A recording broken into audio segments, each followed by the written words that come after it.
मोहतरम नाज़रीन, मशहूर मजहबी स्कॉलर और मुबल्लिग इंजीनियर मोहम्मद अली मिर्ज़ा पर कातलाना हमले की अफवाहें एक बार फिर गर्दिश करने लगी है।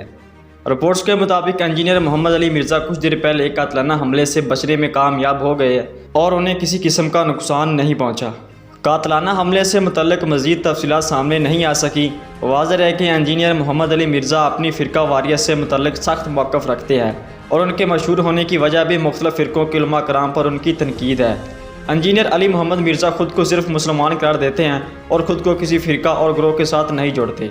वो झेला में एक मजहबी तलीमी इदारा भी चलाते हैं जहाँ वो तलबा को कुरान और हदीस की तालीमात भी देते हैं। दीन इस्लाम के दीगर फ़िरक़ों के उलमा कराम इन पर अक्सर बेशर तनकीद करते भी दिखाई देते हैं।